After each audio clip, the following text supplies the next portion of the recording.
statistik. Okey, statistik bancian di negara Malaysia pada tahun 2010 ada lebih kurang 28 juta penduduk. Dan daripada 28 juta penduduk, ada lebih kurang hampir 24% adalah Cina. Dan daripada hampir 7 juta penduduk Malaysia yang berbangsa Cina ini, hanya 42,000 sahaja yang beragama Islam. Itu 2010. Tetapi untuk tahun 2000, yang majoriti saya tengok adik-adik belum lahir lagi. Betul ke? Ini semua lahir 2000 lebih kan? Okey. Pada tahun 2000, statistik daripada Jabatan Banci Negara mengatakan bahawa Cina yang beragama Islam ada 57,600. Maksudnya 10 tahun selepas itu, Cina Muslim ni meningkat ke menurun? Tahun 2000 57,600, tahun 2010 dia 42,000. Menurun. Kenapa boleh menurun? Sedangkan rakyat Malaysia berkembang. Sedangkan umat Islam seluruh dunia berkembang. Sepatutnya trend dia, kalau ikut kata-kata trend, penduduk dunia meningkat daripada 5 bilion sehingga sekarang menjadi 7 bilion. Maksudnya peningkatan lebih daripada 30%. Maksudnya, sepatutnya Cina Muslim yang berada di Malaysia juga sepatutnya lah, kalau ikut trend yang sama, dia juga perlu meningkat 20-30% jumlah Cina Muslim daripada 57,600, sekurang-kurangnya dia ada 100,000 Cina Muslim.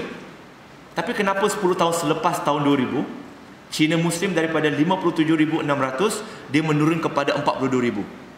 Statistik yang terbaru belum ada lagi. Statistik yang terbaru belum ada lagi.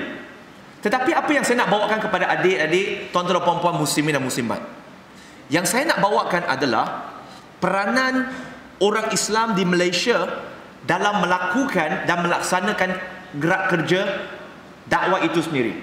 Tuan-tuan dan puan-puan muslimin dan muslimat, adik-adik, kalau kita lihat kepada satu kajian yang terperinci yang dilakukan oleh Profesor Dr. Osman Chua. Profesor Dr. Osman Chua, dia mu'alaf juga, tetapi dia dah jadi profesor di UIA, Universiti Islam Antarabangsa Gombak. Dan dia menghasilkan satu buku, dan buku ini saya nak kongsikan beberapa isi kandungan penting yang dia sebut, yang dia buat kajian tentang masyarakat Cina, apa pandangan mereka terhadap Islam. Okey? Baik. Di sini kita lihat, beliau mengatakan dalam kajiannya mendapati 82% orang Cina yang belum Muslim, ataupun adik-adik nak panggil bukan Islam, ataupun kafir pun terpulang. Kita merujuk kepada orang yang sama, ya. 82% bangsa Cina mengatakan bahawa Islam bukannya agama yang lengkap, bukannya cara hidup yang lengkap. 82%. Tinggi ke rendah?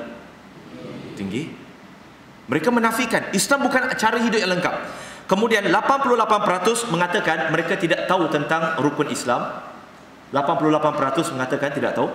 Kemudian 84% mengatakan tidak tahu tentang rukun iman. 61% menafikan bahawa baginda Rasulullah sallallahu alaihi wasallam adalah nabi. Mereka menafikan. Mereka merasakan bahawa baginda Rasulullah tidak layak ataupun bukan seorang nabi. Kenapa mereka kata begitu? Barangkali kerana mereka tidak kenal siapa Nabi sallallahu alaihi wasallam. Boleh tak kita salahkan mereka? Boleh kan? Kenapa tak belajar kan? Tapi pernah tak kita melihat dari perspektif yang lain? Siapa yang kenal Nabi? Tak ada orang kenal Nabi dalam masjid ni. Kita kenal. Kita yang kenal Nabi. Kalau kita yang kenal Nabi, siapa yang sepatutnya bagi tahu Nabi itu kepada mereka? Kita. Tapi kita bagi tahu tak? Kita tak bagi tahu. Nama kita mungkin Muhammad, tapi kita tak pernah bagi tahu kenapa ibu bapa kita bagi kita nama Muhammad, kerana bersempena dengan nama Nabi Muhammad sallallahu alaihi wasallam. Mereka tidak tahu. Kemudian 72% mengatakan agama Islam ini macam agama lain, sama je. Tak ada beza. Agama Hindu, agama Buddha, agama Kristian, agama Islam, sama je, tak ada beza. Tapi wahal kita sebagai Muslim, Allah Subhanahu wa taala berfirman di dalam Surah Al-Imran, surah yang ketiga, ayat 19. Inna dina indallahi Islam. Sesungguhnya agama di sisi Allah Subhanahu wa taala adalah Islam. Yang diredoi oleh Allah hanyalah Islam. Agama yang terpilih hanyalah Islam. Tetapi kenapa masyarakat di luar merasakan Islam ni sama je, tak ada beza? Okey? 80%, Masya Allah, 80% Cina mengatakan agama Islam ni agama yang ketinggalan zaman.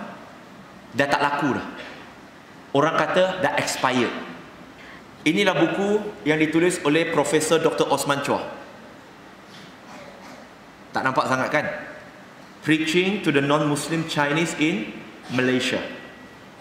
Ini buku yang beliau buat kajian. Dan ini juga merupakan antara tesis PhD beliau.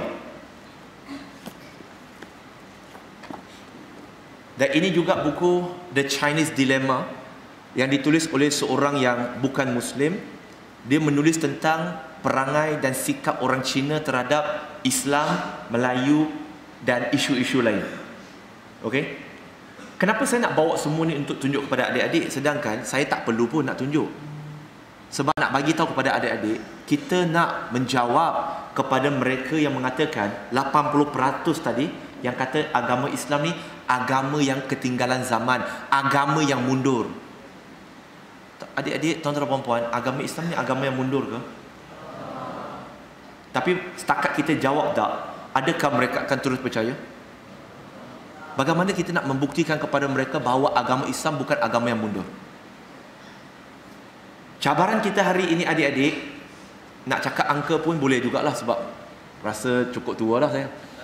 Saya tengok ni ramai pun bawah 12, 13, 14 pun ada.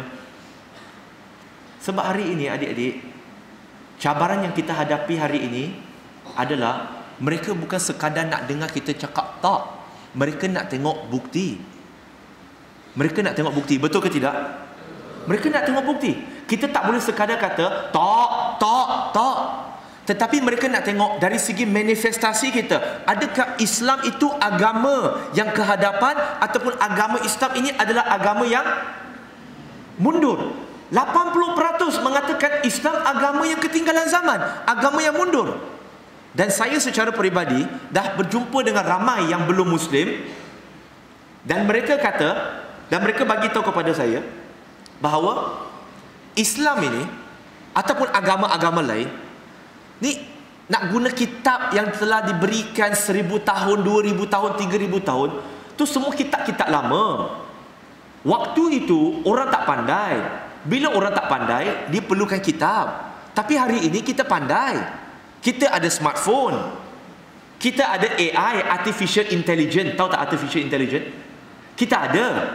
Kita manusia dah boleh ke bulan, ada roket. Kenapa masih perlukan kitab beribu tahun? Itu apa yang mereka kata. Tetapi adik-adik, tuan-tuan dan puan-puan, sahabat-sahabat semua, fokus kita hari ini bukan nak menjadikan kita hanya menjawab tak, ya. Tapi fokus kita nak hari ini ialah bagaimana untuk menjadikan, untuk adik-adik mempunyai satu inspirasi, satu motivasi.